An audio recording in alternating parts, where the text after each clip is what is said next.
हरे कृष्णा आप सभी को। आज हम सुनेंगे वैशाख मास का महत्व कैसे है ये सभी मासों में श्रेष्ठ।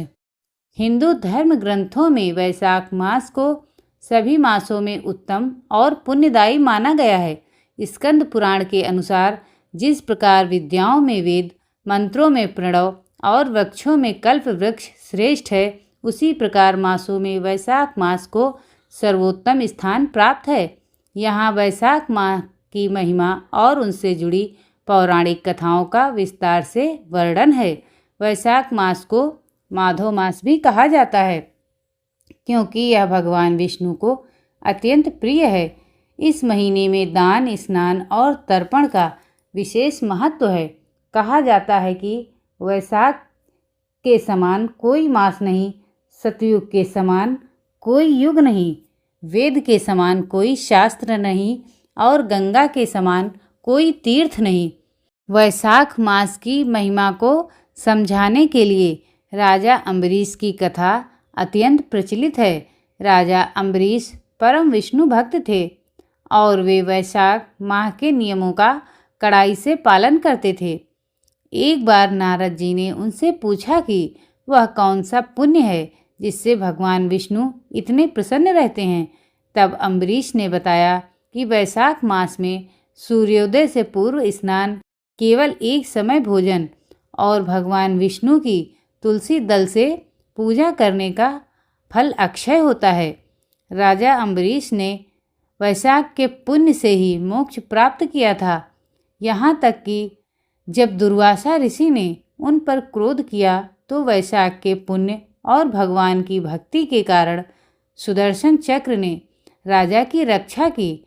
यह कथा दर्शाती है कि जो व्यक्ति वैशाख में संयम और नियम से रहता है, उसकी रक्षा स्वयं भगवान करते हैं। वैशाख मास के दान की महिमा को समझाने वाली यह सबसे प्रसिद्ध कथा है। प्राचीन काल में एक क्रूर शिकारी था जो केवल जीवों की हत्या करके अपना पेट पालता था। एक बार वैशाख की चिलचिलाती धूप में वह जंगल से गुजर रहा था। वहाँ उसने देखा कि एक महात्मा, जिसका नाम शंख मुनि था, गर्मी से बेहाल होकर मूर्छित पड़े थे। उनके पैर जल रहे थे और प्यास से उनका कंठ सूख गया था। शिकारी के मन में पहली बार दया जागी। उसने तुरंत पत्तों का एक बड़ा सा छाता बनाकर मुनि को छाया कर दी। अपने पास रखे जल से उनके मुख पर छींटे मारे। अपने फटे हुए वस्त्रों से उनके पैरों में जूते की तरह लपेट दिया ताकि उन्हें तपती धरती से राहत मिले। जब शंख मुनि की चेतना लौटी तो उन्होंने शिकारी को आशीर्वाद दिया।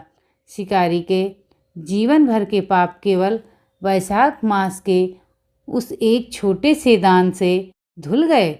अगले जन्म में वही शिकारी एक महान राजा बना। कथा का सार: वैशाख मास की ये कथाएं हमें केवल पूजा पाठ ही नहीं बल्कि मानवता और परोपकार का संदेश देती हैं। तपती गर्मी के इस महीने में किसी प्यासे को पानी पिलाना या किसी जीव को छाया देना ईश्वर की सबसे बड़ी भक्ति मानी गई है।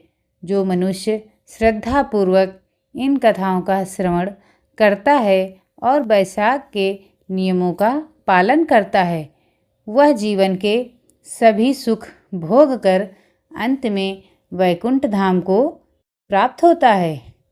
तो इति श्री वैशाख मास महिमा कथा समाप्त। ओ बोलिए विष्णु भगवान की जय, लक्ष्मी मैया की जय। ऐसी ही ज्ञानवर्धक और रोचक कहानियाँ सुनने के लिए वीडियो को लाइक और चैनल को सब्सक्राइब कीजिए। धन्यवाद।